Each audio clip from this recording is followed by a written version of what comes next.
Hello everyone, आप सभी का इस लेक्चर में बहुत बहुत स्वागत करता हूं। जैसा कि आप देख पा रहे हैं स्क्रीन में, आज के इस लेक्चर में हम पढ़ने वाले हैं last periodic properties, that is electronegativity.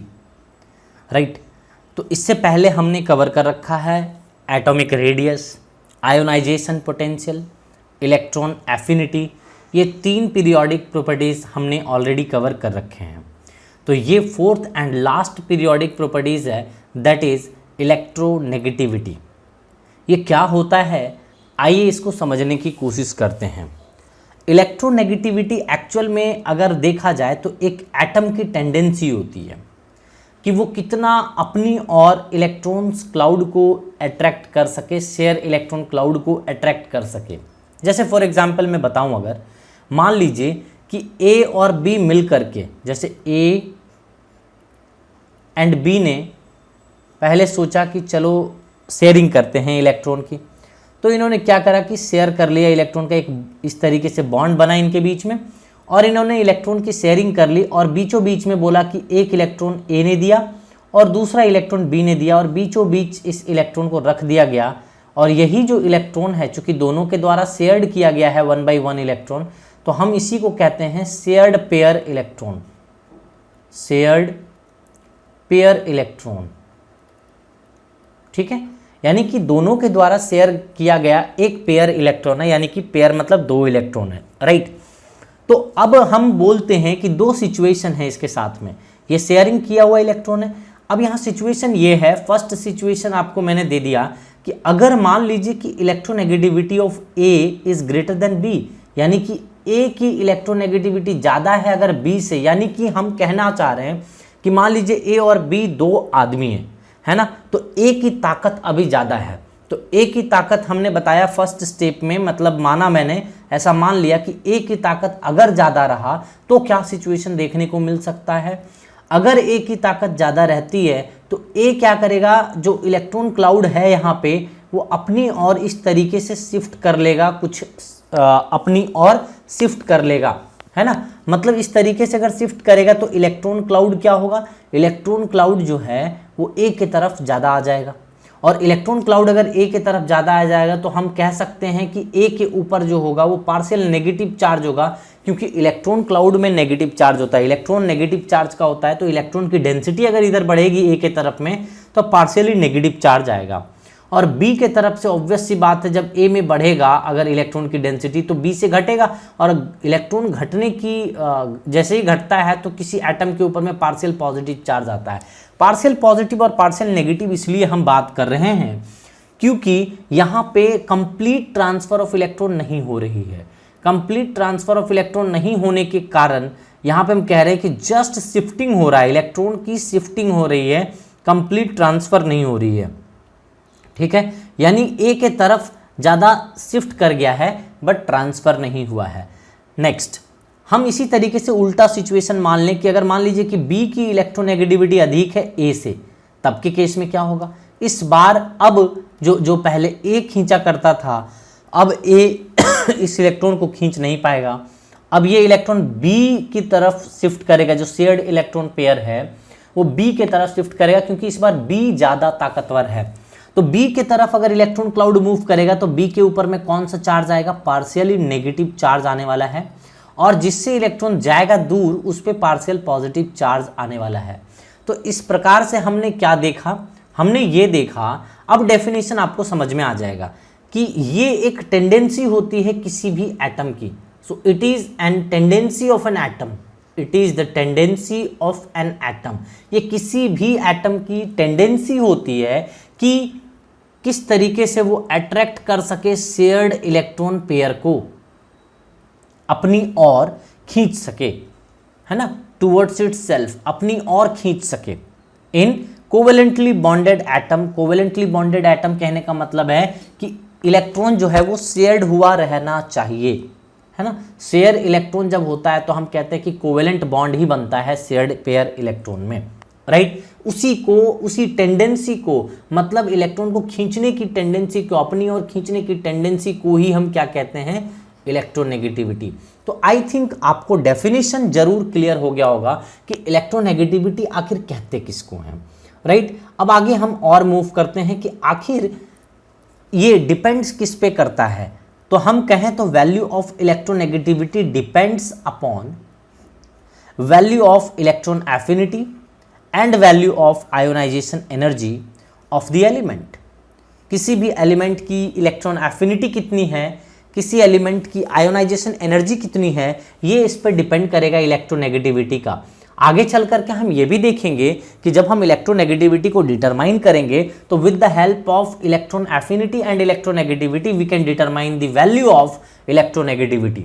So this is very very important कि हमें अगर इलेक्ट्रोनेगेटिविटी देखना है तो ये इन फैक्टर्स पे वो डिपेंड करते हैं, ठीक है। तो हमारा कहने का मतलब ये है कि higher is the value of electron affinity, जितना ज़्यादा इलेक्ट्रॉन एफिनिटी और आयोनाइजेशन एनर्जी की वैल्यू अगर होगी, हम कहते हैं कि उतना ही ज़्यादा हमारा इलेक्ट्रोनेगेटिविटी भी हो जाता है। कैसे होगा ये हम इलेक्ट्रोनेगेटिविटी स्केल जब हम पढ़ेंगे, जब स्केल पढ़ाऊंगा तब ज़्यादा आपको क्लैरिटी आ पाएगी। बट ये स्टेटमेंट अभी कुछ देर के लिए आप अपने दिमाग में रख सकते हैं, जब मैं वो पढ़ाऊंगा तो आपको क्लैरिटी आएगी, ठीक है। अब देखिए यहाँ पे हम सबसे पहले लोग क्या समझते हैं कि सर इलेक्ट्रॉन एफिनिटी का भी काम था इलेक्ट्रॉन को खींचना, ठीक है, और इसकी भी काम है, इलेक्ट्रोनेगेटिविटी का भी काम है इलेक्ट्रॉन को खींचना। लेकिन इन दोनों में फ़र्क क्या है? मैं कहूँगा कि फ़र्क बहुत ज़्यादा है। आपको इसको समझना चाहिए डिटेल में कि इन दोनों में आखिर फ़र्क क्या है। आइए बड़े डिटेल में हम समझते हैं इसको। So difference between electron affinity and electronegativity, ठीक है। So difference between electron affinity and electronegativity. So यहाँ पे होता क्या है इस बात को समझिएगा। तो सबसे पहले मैं एक साइड में यहाँ पे लिख देता हूँ इलेक्ट्रॉन एफिनिटी, दूसरे साइड में मैं लिख देता हूँ इलेक्ट्रॉन नेगेटिविटी। अब हम वन बाय वन हम डिफरेंस समझने की कोशिश करते हैं। नंबर वन कि सबसे पहले अगर हम बोले कि इलेक्ट्रॉन एफिनिटी जो होता था, सो सिर्फ और सिर्फ है ना, it is a property of an atom of an isolated gases atom. यानी कि इलेक्ट्रॉन एफिनिटी में ये बहुत ज़रूरी था कि आइसोलेटेड गैसेस एटम चाहिए ही चाहिए था, बिना इसके हमारा काम नहीं चल पाता। सो आइसोलेटेड गैसेस एटम चाहिए होता है जब भी आप इलेक्ट्रॉन एफिनिटी की बात करते हैं। लेकिन इलेक्ट्रोनेगेटिविटी में जब हम बात करते हैं तो हम कहते हैं कि कोवेलेंटली बॉन्डेड एटम चाहिए अपने को, कोवेलेंटली बॉन्डेड एटम चाहिए, कोवेलेंटली बॉन्डेड एटम यानी कि शेयर्ड इलेक्ट्रॉन पेयर चाहिए। यानी कि यहाँ पे कोवेलेंटली बॉन्डेड चाहिए और यहाँ पे आइसोलेटेड यानी कि फ्री फ्रॉम कंपाउंड। ये सब कुछ मैंने समझा रखा है कि आइसोलेटेड क्या होता है, गैसेस एटम क्या होता है, ये सब कुछ मैंने डिटेल में आपको बता रखा है। तो ये इस तरीके से यहाँ पे पहला डिफरेंस हुआ। दूसरा डिफरेंस है कि ये एक एब्सोल्यूट वैल्यू देता है आपको, एब्सोल्यूट वैल्यू, और ये आपको रिलेटिव वैल्यू देता है। इसका मतलब क्या है सर? सो रिलेटिव वैल्यू का मतलब है एक दूसरे के रिस्पेक्ट में देना। जैसे मान लीजिए कि ए और बी के बीच में यहाँ पे ये इस तरीके से बॉन्ड बना हुआ है, तो ये डिपेंड करेगा इस पे कि ये कितना इलेक्ट्रोनेगेटिव है और ये कितना इलेक्ट्रोनेगेटिव है। ये इस पे डिपेंड करेगा एक दूसरे पे, तभी वो पता चलेगा कि कितना इलेक्ट्रॉन किसके तरफ शिफ्ट करेगा। ये रिलेटिव है यानी कि एक दूसरे पे डिपेंडेंट है, जबकि ये एब्सोल्यूट वैल्यू ये किसी पे डिपेंडेंट नहीं है, ये एक ही एटम के अंदर हो जाता है। जैसा कि मैंने कहा कि आइसोलेटेड गैसेस एटम है ना, कि एक इलेक्ट्रॉन है वो गेन कर लेगा तो यहाँ पे नेगेटिव चार्ज आ जाएगा, है ना, जबकि यहाँ पे दूसरा एटम का होना जरूरी है, उसके इलेक्ट्रोनेगेटिविटी पे डिपेंड करेगा कि वो कितना ज़्यादा इलेक्ट्रोनेगेटिव है। बट यहाँ पे कोई फ़र्क नहीं पड़ता कि कैसा है, बस इलेक्ट्रॉन आया तो ये गेन करेगा और उसके ऊपर नेगेटिव चार्ज आएगा, राइट। नेक्स्ट थर्ड वन अगर हम बात करते हैं, थर्ड हम डिफरेंस की बात करें कि इसकी हम यूनिट बोलते हैं कि जब भी हम, आपको याद हो कि इलेक्ट्रॉन एफिनिटी हम पढ़ रहे थे तो सम यूनिट हम जो एनर्जी रिलीज़ हो रही थी वो इलेक्ट्रॉन वोल्ट पर एटम में हम बात कर रहे थे कि कुछ एनर्जी रिलीज़ होती है, और हम इसको किलोजूल पर मोल में हम बात कर रहे थे कि कुछ ना कुछ यूनिट हमने इंट्रोड्यूस किया था, जैसे किलो कैलोरी पर मोल हम बता रहे थे, ठीक है। तो इस तरीके से हमने यहाँ पे उसके यूनिट्स को देखा था। लेकिन अगर हम बात करें कि इलेक्ट्रोनेगेटिविटी में क्या यूनिट होता है, तो चूंकि ये रिलेटिव है तो रिलेटिव होने के कारण ऊपर नीचे वैल्यू दोनों जगह सेम होता है, इसीलिए ऊपर नीचे दोनों कट करके ये यूनिट लेस हो जाता है, यानी कि इसकी कोई यूनिट नहीं रहती है। जब भी कोई रिलेटिव रहता है तो उसकी यूनिट नहीं होती, क्योंकि ऊपर जो होगा वही नीचे होगा, तो दोनों कट करके वो पूरी तरीके से ज़ीरो हो जाता है। नेक्स्ट हम फोर्थ डिफरेंस प्रॉपर्टी की बात करें कि यहाँ पे जो एनर्जी चेंजेस टेक्स प्लेस होती है, जैसे मान लीजिए अभी यूनिट में हमने बोला कि ये यूनिट अगर यहाँ पे आ रहा है, इसका मतलब यहाँ पे एनर्जी चेंज होती है ना, एनर्जी चेंजेस टेक्स प्लेस और एनर्जी चेंजेस अकर्स, ठीक है। जबकि यहाँ पे अगर हम बात करें इलेक्ट्रोनेगेटिविटी में, no energy change, no energy change, यहाँ पे कोई एनर्जी चेंज नहीं होती है। आप खुद सोचिए ना कि A और B के बीच में यहाँ पे जो बॉन्ड बनता है, इस पे पार्शियल नेगेटिव, मतलब मान लीजिए अगर B की ज़्यादा इलेक्ट्रोनेगेटिविटी है A से, तो इसमें पार्शियल नेगेटिव आएगा और इस पे पार्शियल पॉजिटिव आएगा। तो इस तरीके से आप अगर सोचते हैं, लेकिन यहाँ पे क्या होता है कि कोई भी एटम मान लीजिए A है, एक इलेक्ट्रॉन को अगर गेन करेगा तो डायरेक्टली उस पर एक पे कंप्लीट नेगेटिव चार्ज आता है, देख रहे हो, ये कंप्लीट नेगेटिव चार्ज है, जबकि यहाँ पे पार्शियल नेगेटिव और पार्शियल पॉजिटिव चार्ज है। तो ये एक ह्यूज डिफरेंस है, और इसी के कारण यहाँ पे कंप्लीट नेगेटिव होने के कारण यहाँ जब पूरी तरीके से गेनिंग हो जाती है तो एनर्जी रिलीज होता है, और उसी एनर्जी को हम यहाँ कहते हैं कि एनर्जी चेंजेस टेक्स प्लेस, है ना, एनर्जी। और सेकेंड स्टेप में एनर्जी देना पड़ता है, मतलब एनर्जी लेना देना यहाँ पे पड़ता है। बट इन केस ऑफ अगर हम बात करें कि इलेक्ट्रोनेगेटिविटी, तो ऐसा कुछ नहीं होता है वहाँ पे। तो सिंपल तरीके से इतना हम समझ सकते हैं। तो ये एक डिफरेंस टेबल है जहाँ से हमें आइडिया लगता है कि इलेक्ट्रोनेगेटिविटी में और इलेक्ट्रॉन एफिनिटी में क्या डिफरेंस है। तो होपफुली ये वाला पार्ट आपको बहुत अच्छे तरीके से क्लियर हो गया होगा। नेक्स्ट हम बात करते हैं कि आखिर वो कौन कौन से फैक्टर हैं जिसमें हमारा इलेक्ट्रोनेगेटिविटी डिपेंड करता है। तो आइए नेक्स्ट हेडिंग में हम वही उस पर नज़र डालते हैं, that is factor affecting electronegativity, है ना। So factor affecting electronegativity of element. किसी भी एलिमेंट्स के लिए आपको उसके फैक्टर अफेक्टिंग बताने हैं कि आखिर इलेक्ट्रोनेगेटिव कौन कौन से फैक्टर पे डिपेंड करता है।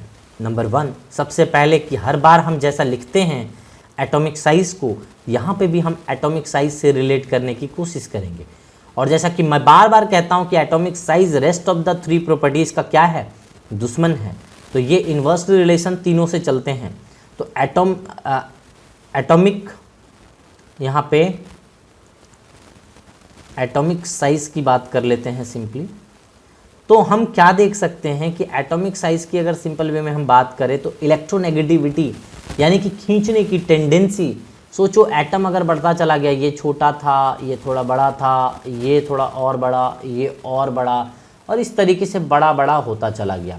बड़ा होने से क्या हो रहा है कि न्यूक्लियस से जो न्यूक्लियस जितना क्लोज रहेगा ना, इलेक्ट्रॉन को उतना तेज़ी से खींच पाएगा। तो आप देख सकते हैं जैसे जैसे साइज़ बढ़ रहा है, दूसरे एटम से जो आप कनेक्टेड होंगे उसके इलेक्ट्रॉन को खींच नहीं पाएंगे, क्योंकि आपका न्यूक्लियस ही खींचने का काम करता है इलेक्ट्रॉन को, क्योंकि न्यूक्लियस होता है हैवीली पॉजिटिव चार्ज और इलेक्ट्रॉन होता है नेगेटिवली चार्ज। तो खींचने का काम पॉजिटिव चार्ज ही करता है, यानी कि न्यूक्लियस करता है।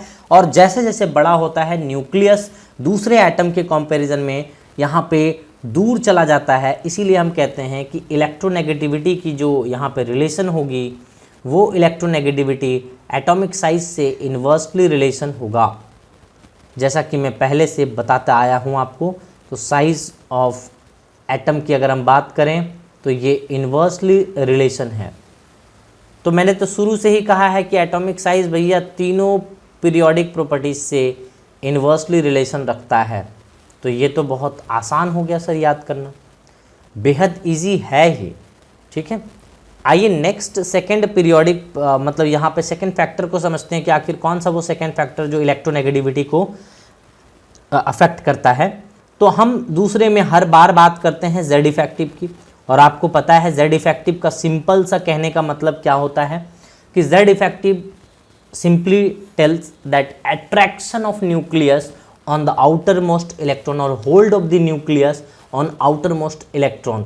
अगर ये ज़्यादा होता है, समझ लीजिए कि यहाँ पे Z इफेक्टिव अगर किसी एटम में ज़्यादा हो रहा है तो ऑब्वियस ही बात है इलेक्ट्रोनेगेटिविटी भी ज़्यादा होगा, क्योंकि इलेक्ट्रोनेगेटिविटी का भी काम है खींचना और Z इफेक्टिव का भी काम है खींचना, यानी कि अट्रैक्शन फोर्स Z इफेक्टिव से ज़्यादा हो रहा है, यानी कि इलेक्ट्रोनेगेटिविटी भी ज़्यादा होगा, क्योंकि हमें Z इफेक्टिव के बारे में ये तो पता ही है क्योंकि ऑलरेडी हमने पढ़ा हुआ है। नेक्स्ट थर्ड पॉइंट क्या है जो उस फैक्टर पर डिपेंड करता है, that is charge of cation. Charge on cation, अगर कोई केटायन है उस पर चार्ज अगर बढ़ता है, तो ये भी मैं बता रखा हूँ कि चार्ज अगर बढ़ता चला जाता है तो उसके ऊपर Z इफेक्टिव भी बढ़ता है ना। तो हम कहते हैं कि किसी भी एटम के ऊपर में अगर चार्ज ऑन केटायन अगर कहें हम बढ़ता है, यानी कि इंक्रीज होता है, तो हम कहते हैं कि Z इफेक्टिव उसके साथ साथ में इंक्रीज करता है। क्यों?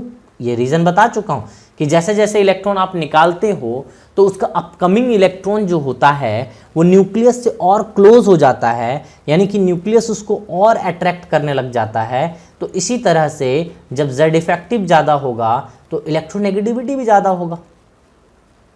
तो इस तरीके से हमने क्या ये रिलेशन निकाला कि यहाँ पे हम बता सकते हैं कि चार्ज ऑन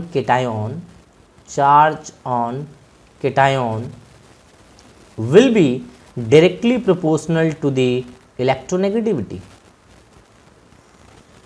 आप देख सकते हैं बेहद आसान है, किसी भी चीज़ को रटने की ज़रूरत नहीं है, हम लॉजिकली चीज़ों को समझ सकते हैं और ये बेहद इजी है। इस पे कुछ क्वेश्चंस करके आप देख सकते हैं। बिट ए, जैसे मान लीजिए आयरन 2+ है, आयरन 3+ है, और आपसे पूछा गया कि बताइए किसकी इलेक्ट्रोनेगेटिविटी ज़्यादा होगी। तो मुझे पता है कि जिसमें ज़्यादा चार्ज है ना, पॉजिटिव जिसमें ज़्यादा चार्ज है उसकी Z इफेक्टिव ज़्यादा होगी, तो इलेक्ट्रोनेगेटिविटी भी उसी की ज़्यादा होगी। तो यहाँ पे ये ऑर्डर हो जाएगा। नेक्स्ट अगर बी की बात करें, मान लीजिए Pb2+ है एंड Pb4+ है, तो इसमें किसकी इलेक्ट्रोनेगेटिविटी ज़्यादा है? Pb4+ की। नेक्स्ट इसी तरीके से हम यहाँ पे भी देख लेते हैं, that is Mn2+ and Mn4+। ठीक है, इसी तरीके से Mn6+, ये तो काफ़ी वेरिएबल वैलेंसी शो करने वाला एलिमेंट है, Mn7+। तो यहाँ पे अगर हम देखें, सो मोर इज़ द चार्ज, है ना, मोर is the positive charge, more is the Z effective, so more is the Z effective, more is the electronegativity, so order will be like this, right? so ये था आपको पॉजिटिव चार्ज को लेकर के। Similarly अगर हम देखना चाहें तो नेगेटिव चार्ज से क्या होगा? इनवर्स रिलेशन होगा। सो नेक्स्ट फैक्टर जो अफेक्टिंग करता है अपना वो नेगेटिव आयंस, यानी कि नेगेटिव चार्ज जो है वो थर्ड तो हो गया, 4 नंबर हम देखते हैं, ये शायद थर्ड था ना, ये वाला, ये थर्ड अफेक्ट था। अब फोर्थ हम देखते हैं, that is of charge on ion. Charge on ion, अगर हम चार्ज ऑन आयन की बात करें तो सिंपली हम कहते हैं कि अगर किसी पे नेगेटिव चार्ज आता है, किसी एटम के ऊपर में चार्ज ऑन एन आयन, कहने का मतलब क्या है कि नेगेटिव चार्ज अगर ये बढ़ता है किसी के एटम में, किसी के टकले पे, तो आप ये समझिए कि Z इफेक्टिव घटेगा। Z इफेक्टिव क्या होगा? घटेगा। और Z इफेक्टिव घटेगा तो आप क्या कह सकते हैं कि इलेक्ट्रोनेगेटिविटी भी घटेगा। क्योंकि आप खुद सोचें ना, जब आप इलेक्ट्रॉन को एडिशन करते हैं इस तरीके से तो ये बाहर चला जाता है और मतलब दूर होता चला जाता है, न्यूक्लियस से दूर होता चला जाएगा, यानी कि अट्रैक्शन कम होता चला जाएगा, यानी कि Z इफेक्टिव कम होता चला जाएगा और इलेक्ट्रोनेगेटिविटी भी कम होती चली जाएगी। तो ये रिलेशन है। तो हम क्या बोलेंगे कि इलेक्ट्रोनेगेटिविटी जो हुआ, यानी कि चार्ज ऑन, यहाँ पे मुझे चार्ज लिखना चाहिए, सो चार्ज ऑन एनायन, अगर चार्ज ऑफ एनायन की बात करें तो वो इन्वर्सली रिलेशन होगा अपने इलेक्ट्रोनेगेटिविटी से। सो ये ऑर्डर होगा आपका, तो इस ऑर्डर को भी दिमाग में रखना है, मतलब लॉजिकली सेट करके रखना है, आपको कोई टेंशन नहीं होने वाला है, लॉजिकली आप दिमाग में इसे रख सकते हैं, राइट। तो ये कुछ फैक्टर्स थे जिन पे डिपेंड करता है। हम यहाँ पे कहते हैं कि हाइब्रिडाइजेशन पे भी डिपेंड करता है, लेकिन अगर फैक्टर हम हाइब्रिडाइजेशन वाला अगर अभी ले लेते हैं तो आपको कन्फ्यूज़न हो जाएगा, क्योंकि अभी आपने हाइब्रिडाइजेशन का कॉन्सेप्ट सीखा नहीं है। तो मैं इसे बाद में लूँगा, बाद में बताऊँगा कि किस तरह से electronegativity also depends on hybridization, ये हम बाद में बात कर लेंगे, राइट। जब केमिकल बॉन्डिंग पढ़ेंगे उस समय हम बात कर लेंगे उसकी, तो वो भी डिपेंड करता है। लेकिन चूंकि हमें नहीं पता है अभी हाइब्रिडाइजेशन, मुझे जीरो लेवल से बताना पड़ जाएगा, इसीलिए इसको हम बाद में रखेंगे, ठीक है। अब हम बात करते हैं ट्रेंड्स की। So this were the factor affecting, है ना, इलेक्ट्रोनेगेटिविटी। सो नेक्स्ट है आपको दैट इज पीरियोडिक ट्रेंड्स, यानी कि लेफ्ट टू राइट जब हम मूव करेंगे तब क्या होगा electronegativity, top to bottom move करेंगे तब क्या होगा इलेक्ट्रोनेगेटिविटी, ये सब हमें देखना है। तो फर्स्टली जैसा कि बार बार हम देखते हैं कि हम अगर लेफ़्ट टू राइट मूव करें, मान लीजिए हम लेफ़्ट टू राइट मूव कर रहे हैं इस तरीके से। सो लेफ़्ट टू राइट मूव करने को हम क्या कहते हैं, बोलिए, पीरियड कहते हैं। कि अलॉन्ग द पीरियड अगर मैं मूव कर रहा हूँ लेफ़्ट टू राइट, यानी कि अलॉन्ग द पीरियड अगर हम मूव कर रहे हैं तब के केस में क्या चेंजेस आएगा। आपको पता है बार बार हम वही चीज़ लिखते हैं कि लेफ़्ट टू राइट जब भी जाते हैं जेड इफेक्टिव अपने आप बढ़ने लगता है, और इसी के साथ में एटॉमिक रेडियस जो होता है, यानी कि साइज़ की बात करें, वो घटने लगता है। तो आपको पता है भैया कि एटॉमिक साइज़ तो दुश्मन होता है सबका, तो इलेक्ट्रोनेगेटिविटी क्या होगा, बढ़ेगा। यानी कि जैसे जैसे आप लेफ़्ट टू राइट मूव करेंगे आपकी इलेक्ट्रोनेगेटिविटी भी बढ़ती चली जाती है। नेक्स्ट बात करते हैं, जब आप टॉप टू बॉटम मूव कर रहे हैं, टॉप टू बॉटम जब आप मूव करेंगे तब क्या होता है। तो टॉप टू बॉटम जब आप मूव करते हैं तो उसे हम कहते हैं कि ग्रुप में मूव कर रहे हैं। टॉप टू बॉटम का मतलब होता है ग्रुप में आप मूव कर रहे हैं। इसमें अगर हम देखें तो आपको मैंने पहले ही कहा था कि जेड इफेक्टिव का यहाँ पे कोई रोल नहीं होता जब हम टॉप टू बॉटम की बात करते हैं। सो जेड इफेक्टिव रिमेन सेम रहता है हर बार, ठीक है। अब यहाँ पे हम बात करें तो साइज़ की लगातार बढ़ती चली जाती है। जब जब आप जैसे जैसे नीचे की ओर जाते हैं नंबर ऑफ सेल्स इंक्रीज करता है, साइज़ बढ़ने लगता है, और जैसे जैसे साइज़ बढ़ेगा तो साइज़ तो भैया दुश्मन है, तो इलेक्ट्रोनेगेटिविटी डिक्रीज करेगा when we goes top to bottom in a group, right. अब आपको मैं यहाँ पे कुछ चीज़ें बताना चाहूँगा कि कुछ इलेक्ट्रोनेगेटिविटी की वैल्यू आपको दिमाग में रखनी होती हैं। अगर आप उतना कम से कम वैल्यू दिमाग में रख लेते हैं तो आप समझिए कि आपको बड़ा आसानी हो जाता है आगे के लेक्चर्स को समझना, और आगे के चीज़ों को अच्छे तरीके से डील करने में बड़ी आसानी होती है। So lithium, beryllium, boron, carbon, nitrogen, oxygen and fluorine, कुछ इलेक्ट्रोनेगेटिविटी की वैल्यू आपको ज़रूर याद होनी चाहिए, और याद मैं इतने आसानी से करा दूंगा कि आपको बिल्कुल ही चिंता नहीं होगी।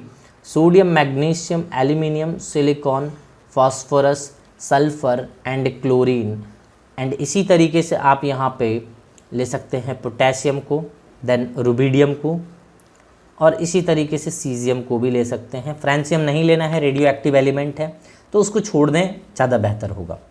देखिए सबसे पहले तो आपको हाइड्रोजन के लिए याद रखना पड़ेगा, दैट इज़ 2.1 इलेक्ट्रोनेगेटिविटी की वैल्यू होती है। ये कांस्टेंट वैल्यू होता है, आपको पता है, इसका कोई यूनिट नहीं होता है। तो आपको एक पावर है, मतलब जितना ज़्यादा वैल्यू रहेगा, ये नंबर जितना ज़्यादा रहेगा, समझिए उसका पावर उतना ही ज़्यादा है खींचने की, इलेक्ट्रॉन को खींचने की, ठीक है। तो इसकी 2.1 होती है, जो कि हमें याद रखना पड़ेगा, राइट। अब 2.1 है, इसकी 1 होती है, ये 1 होता है। लिथियम का जो है वो 1 हो जाता है इलेक्ट्रोनेगेटिविटी की वैल्यू, ये 1 है। अब 0.1 से धीरे धीरे धीरे धीरे नीचे की ओर डिक्रीज करिए 0.1 से, तो ये हो जाएगा आपको 0.9, ठीक है। अब ये दोनों कांस्टेंट रहते हैं, 0.1 से डिक्रीज तो होते हैं बट कांस्टेंट रहते हैं। एक बार इसका हो गया 0.8 तो इसका भी 0.8 हो जाता है, ठीक है। तो ये 0.8 हो गए। तो हम क्या करते हैं कि नेक्स्ट अब माइनस करेंगे तो कितना हो जाएगा, खुद बोलो, 0.1 से ही डिक्रीज होना है, तो 0.9 7 हो जाएगा, इसमें तो कोई डाउट नहीं है। तो आपको अगर पहले वाले का ये ऑर्डर याद हो गया, इसमें तो कुछ भी लफड़ा ही नहीं है। हाइड्रोजन का 2.1, तो बाहर वाला आगे वाला 1 ले लो, तो 1.0 हो जाएगा, यानी कि 1 हो जाएगा। फिर 0.1 से डिक्रीज हो जाओ, सो पोटेशियम और रुबिडियम में बस कांस्टेंट हो जाना थोड़ा, राइट। अब हम और लोगों का याद करा दें हम आपको। देखिए आप यहाँ पे 0.5 से इस वाले लाइन में अगर जब आप मूव करेंगे तो 0.5 से आप लगातार इंक्रीज करते चले जाएं, 0.5 से इंक्रीज करते चले जाएं लगातार, आपको आपका आंसर मिल जाएगा। यानी कि बेरिलियम की इलेक्ट्रोनेगेटिविटी कितनी होगी बताइए, दैट इज 1.5। बोरोन की कितनी हो जाएगी 2, कार्बन की कितनी हो जाएगी 2.5, है ना। नाइट्रोजन की कितनी हो जाएगी 3, ऑक्सीजन की कितनी हो जाएगी 3.5 एंड फ्लोरीन की 4। सो इंटायर पीरियोडिक टेबल सबसे ज़्यादा इलेक्ट्रोनेगेटिविटी जो होता है वो फ्लोरीन की होता है। आप कहोगे सर वहाँ तो आगे नियॉन भी है। बेटा नोबल गैसेस का मैंने पहले ही कहा था, वो कोई भी पीरियोडिक ट्रेंड्स को फॉलो नहीं करता है, वो अपना मनमौजी है ना। वो इलेक्ट्रॉन को गेन और लूज क्यों करेगा, वो तो सबसे ज़्यादा स्टेबल है ना, तो उसको खींचने की क्या ज़रूरत है, वो उसकी इलेक्ट्रोनेगेटिविटी नेग्लिजिबल होती है, एकदम जीरो के आसपास में, ठीक है। तो उसकी हम बात ही नहीं करते। तो ये हो गया सबसे ज़्यादा इंटायर पीरियोडिक टेबल में इलेक्ट्रोनेगेटिविटी की बात करते हैं तो ये वाला। अच्छा एक बात बताइए, क्वेश्चन बताइए कि इलेक्ट्रॉन एफिनिटी किसको कहते हैं, कमेंट बॉक्स में लिखिए सबसे ज़्यादा इलेक्ट्रॉन एफिनिटी किसकी है इंटायर पीरियोडिक टेबल में, राइट। तो यहाँ पे फ्लोरीन का हमने बता दिया कि फ्लोरीन की इलेक्ट्रोनेगेटिविटी सबसे ज़्यादा है, याद भी हो गया। 0.5 से इंक्रीज करना है तो बड़ा कितना आसान हो गया, बड़ा आसान हो गया हमारे लिए। अच्छा इसमें जब आप इंक्रीज करेंगे तो 0.3 से इंक्रीज करिए, हालांकि थोड़ा सा हम ट्विस्ट देंगे आपको, लेकिन इन जनरल 0.3 से इंक्रीज करेंगे तो बहुत हद तक आप समझ जाएंगे कि चीज़ें कैसे चल रही हैं। तो यहाँ पे 0.3 से इंक्रीज कर जाइए तो 0.9 है, तो आपको इसकी इलेक्ट्रोनेगेटिविटी 1.2 देखने को मिलती है, राइट। एल्यूमिनियम की इलेक्ट्रोनेगेटिविटी 1.5 देखने को मिलता है।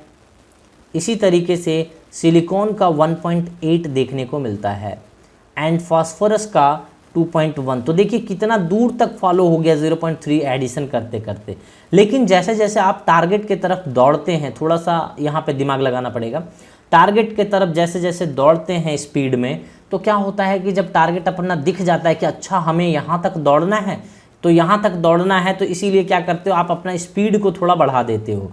यानी कि स्पीड को बढ़ाने का मतलब है कि आपको इस केस में यहाँ से जब यहाँ जाओगे, है ना, इस केस में बता देता हूँ, यानी कि आप 2.1 से जब इसमें जाएंगे, ठीक है, तो आपको 0.4 से मूव करना पड़ेगा, और जब आप सल्फ़र से और आगे जाएंगे तो 0.5 से मूव करना पड़ेगा, ठीक है। यानी कि ये 0.4 से मूव करेंगे तो ये हो जाएगा कितना बोलो बेटा 2.5, और ये फिर 0.5 से करोगे तो कितना हो जाएगा बोलो ये 3। तो इस तरीके से इलेक्ट्रोनेगेटिविटी बड़े आसानी से आप यहाँ पे डिटरमाइन कर सकते हैं। अब थोड़ा सा हम क्या करते हैं कि कुछ एलिमेंट्स का यहाँ पे भी लिख लेते हैं, that is bromine, chlorine, bromine, iodine. आप चाहें तो ऐसा लिख सकते हैं, नहीं भी चाहें तो कोई प्रॉब्लम नहीं है, बट आप यहाँ देखिए नीचे यहाँ पे 2.8 हो जाता है ब्रोमीन का, और ये 2.5 हो जाता है, ठीक है। तो इस तरीके से आप इन सभी एलिमेंट्स का एटलीस्ट कम से कम इतने एलिमेंट्स का आपको इलेक्ट्रोनेगेटिविटी की वैल्यू एनी हाउ याद होना ही चाहिए।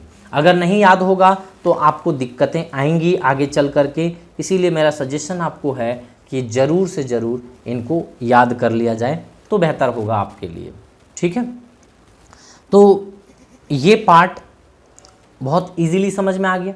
अब हम चलिए कुछ स्केल्स की बात कर लेते हैं कि आखिर कौन कौन से स्केल हैं, ठीक है। तो कुछ स्केल हैं जिसके द्वारा इलेक्ट्रोनेगेटिविटी को हम डिटरमाइन करते हैं, उस स्केल को पढ़ते हैं। दैट इज़ हेडिंग अपना होगा अब इलेक्ट्रोनेगेटिविटी स्केल, जिससे हम इलेक्ट्रोनेगेटिविटी को मेज़र कर सकते हैं। तो हम यहाँ पे लिख देते हैं दैट इज़ इलेक्ट्रोनेगेटिविटी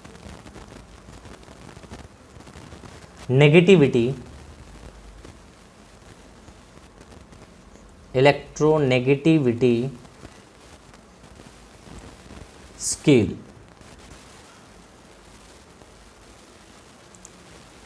ठीक है, अब हम इसे मेज़र करते हैं, देखते हैं कि किस किस तरीके से किसने क्या फॉर्मूला दिया था मेज़र करने के लिए। सो वन बाय वन हम इसको देखेंगे। नंबर 1, हम जानते हैं कि there is no direct method to determine the electronegativity but the following we can calculate. कहने का मतलब है कि कुछ पैमाने निकाले गए हैं, कुछ मेथड्स निकाले गए हैं जिससे आप इलेक्ट्रोनेगेटिविटी को डिटरमाइन कर सकते हैं, but there is no direct method. Remember, first हम बात करते हैं लिनस पॉलिंग स्केल की। Linus Pauling scale,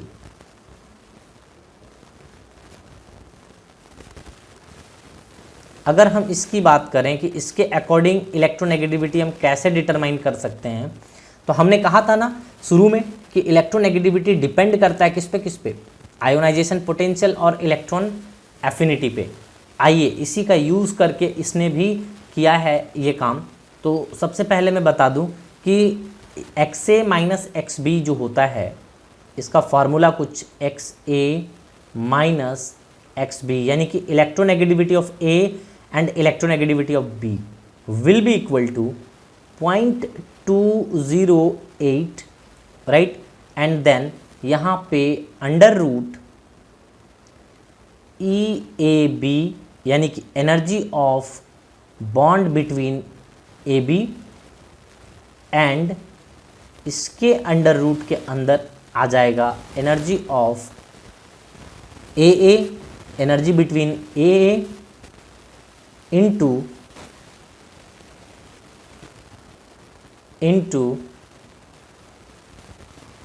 energy of BB, यानी कि ये जो होगा आपको किलो कैलोरी पर मोल में होगा। ये बहुत ही इंपॉर्टेंट है। यहाँ पे आपको देखो फार्मूला है एज इट इज़, आप आसानी से कर सकते हो, बट यहाँ पे अपने आप में यूनिट बहुत इंपॉर्टेंट पड़ जाता है। तो जब भी कभी यहाँ पे देखें कि ये आपको ये दोनों जो है electronegativity of A and B है, electronegativity of A and B है, ठीक है। इसी तरीके से अगर हम कहें तो ये वाला जो है वो बॉन्ड एनर्जी है। सो bond energy of what, AB, and similarly you can write for bond energy of AA and bond energy of BB, और ये सभी के सभी वैल्यू आपको किलो कैलोरी पर मोल में जो बॉन्ड एनर्जी की वैल्यू होनी चाहिए that is of kilo calorie पर मोल में ही होनी चाहिए, तभी आप ये फार्मूला लगा सकते हैं। Otherwise you can not apply this formula. ये बहुत ज़रूरी है, यूनिट का ख्याल रखना यहाँ पे बहुत सबसे ज़्यादा ज़रूरी यूनिट का है यहाँ पे। बाकी यहाँ कोई ट्विस्ट नहीं किया जा सकता है। तो ये पहला आपको तरीका बताया। इसी को आप अगर अदर यूनिट में लिखना चाहते हैं, इसी का यूनिट अगर कन्वर्ट करना चाहते हैं, तो मान लीजिए कि 1 कैलोरी है, दिस इज़ 1 कैलोरी।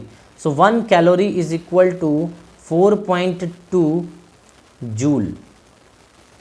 4.2 जूल अगर हम इसे देखें, दिस वन 4.2 जूल, तो क्या होगा कि यहाँ पे हम कहते हैं XA माइनस XB, यानी कि हमने क्या किया, इसको कन्वर्ट कर रहे हैं किसमें, तो कैलोरी जो था यहाँ पे उसको हम जूल में कन्वर्ट कर रहे हैं, यानी कि 4.2 से यहाँ पे आप क्या करोगे, जैसे 1 calorie is equal to 4.2 joule, तो हम यहाँ पे जो फाइनली जो आपको एक बार फार्मूला मिलेगा वो XA minus XB is equal to 0.1017, है ना। इतना लंबा लिखने की ज़रूरत नहीं, 0.1 लिख सकते हो सिंपली, और 0.1 को लिख करके आप आगे प्रोसीड कर सकते हैं। नेक्स्ट जो है वहाँ पे सिमिलर वे में जो जहाँ लिखा हुआ था ऊपर में वही चीज़ होगा, bond energy of AB and again under root, so bond energy between A से A and multiply bond energy of BB bond, और ये जो एनर्जी होगी आपको किलो जूल पर मोल में होगी, क्योंकि कैलोरी को आपने किलो जूल में कन्वर्ट कर दिया है, तो आपको ये फार्मूला देखने को मिल गया। अच्छा, एक जो आपको बहुत कम बुक में मिलेगा वो चीज़, और क्वेश्चन अक्सर पूछ लिए जाते हैं इस वाले से भी, so this is also very very important. ये भी याद रखना आपको बहुत ज़रूरी है कि जब इलेक्ट्रोनेगेटिविटी पॉलिंग स्केल के अकॉर्डिंग बात होती है तो हमने कहा था कि आयोनाइजेशन पोटेंशियल और इलेक्ट्रॉन एफिनिटी को रिलेट करके कैसे आखिर इन्होंने दिया था। तो इन्होंने सिंपली कह दिया था कि अगर आप आयोनाइजेशन एनर्जी का वैल्यू और इलेक्ट्रॉन एफिनिटी की वैल्यू को ऐड करें और उसको अगर 5.6 से डिवाइड कर दें तो जो आप अबव फार्मूला से आंसर पा रहे थे वही आंसर आपको इस वाले फार्मूला से भी मिलेगा। तो यानी कि उन्होंने आयोनाइजेशन एनर्जी और इलेक्ट्रॉन एफिनिटी के भी रिलेट करते हुए ये फार्मूला दिया है। तो बेटा फार्मूला आपको याद होना बेहद ज़रूरी है। फार्मूला अगर याद नहीं रहेगा, ये डायरेक्ट रिलेशन पूछ लिए जाते हैं इससे कि बताइए कि which of the following is according to Pauling scale. देखो पॉलिंग स्केल भी होता है, मूलिकन स्केल भी होता है और अलर्ड-रॉच स्केल भी होता है। तो आपको इस तरीके से ऑप्शन अरेंज करके दे दिया जाएगा कि 5.6 EN is equal to IE, है ना, प्लस EA। और ऑप्शन अब यहाँ पे अरेंज इस तरीके से भी किया जाएगा, वहाँ पे कंफ्यूज हो जाओगे देख करके। यहाँ पे 5.6 IE is equal to EN plus EA कर देगा तो आप कंफ्यूज हो जाओगे। इसी तरीके से 4 ऑप्शन बना देगा और बोलेगा विच of the following is polling scale और you can say Mulliken scale, तो वहाँ पे अलग सा फिर से अभी दे देगा क्योंकि मूलिकन स्केल में ज़्यादा डिफरेंस नहीं है। यहाँ पे सिर्फ 5.6 जो नीचे है वहाँ पे 2 हो जाता है। तो इस तरीके से डायरेक्ट फार्मूला से क्वेश्चन आते हैं यहाँ पे, और आया हुआ क्वेश्चन मैं बता रहा हूँ आपको, ठीक है। तो हल्के में ना लें इसको सीरियसली लें, है ना। तो चलिए अब मूलिकन स्केल को देखते हैं। लेकिन सर जो वैल्यू दिया हुआ है पीरियोडिक टेबल में, जो मुझे याद करना है अभी जो आपने लिखवाया, वो किसके बेसिस पे है? वो बेटा पॉलिंग स्केल के अकॉर्डिंग है। पॉलिंग स्केल अभी तक का सबसे बेस्ट स्केल है जिसे हम अडॉप्ट किए हैं। तो आप पॉलिंग स्केल के अकॉर्डिंग जो इलेक्ट्रोनेगेटिविटी देखते हैं आज, वो उसी के अकॉर्डिंग देखते हैं। नेक्स्ट है अपना मूलिकन स्केल। तो हम अगर बात करें मूलिकन स्केल की, तो यहाँ पे सिंपली हम इलेक्ट्रॉन नेगेटिविटी और इलेक्ट्रॉन एफिनिटी को रिलेट करते हुए, चूँकि ये बहुत पुराना था थ्योरी, तो इन्होंने जस्ट क्या किया था कि इलेक्ट्रॉन नेगेटिविटी को और according to Mulliken scale electron negativity को इन्होंने कहा कि सिंपली आप क्या करो कि आयोनाइजेशन एनर्जी को इलेक्ट्रॉन एफिनिटी को ऐड कर दो दोनों को, है ना, और उसको डिवाइड कर दो 2 से, तो you will get the value of Mulliken scale. ऐसा इन्होंने सिंपली कह दिया था कि average of the electron affinity and ionization energy you will get the value of what, Mulliken scale electronegativity, ठीक है। ये इलेक्ट्रॉन वोल्ट पर एटम में ये चीज़ रहता है। So this was Mulliken scale. और एक स्केल है बट वो बिल्कुल ही ज़रूरी नहीं है, ठीक है, और उससे कभी क्वेश्चन ना आज तक आया है ना आगे आएगा आपको, ठीक है। लेकिन फिर भी ये स्केल उन्होंने दिया था तो इनको भी एक बार हम याद कर लेते हैं, बट ये अपने आप में इम्पोर्टेंट बिल्कुल नहीं है। आप चाहें तो इसे इग्नोर करके चल सकते हैं, इससे क्वेश्चन पूछे जाने की संभावनाएं नेग्लिजिबल है। तो अलर्ड-रॉच स्केल, बहुत सारे बुक्स में आपको ये देखने को मिल जाता है।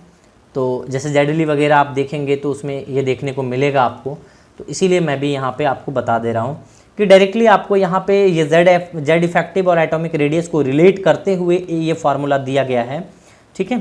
तो आप यहाँ पे सिंपली कह सकते हैं कि इलेक्ट्रोनेगेटिविटी, है ना, electronegativity of according to atomic radius, है ना, आप सिंपली यहाँ पे इंडिकेट कर सकते हैं इसको। इंडिकेशन यहाँ पे काई लिखता है वो, ठीक है।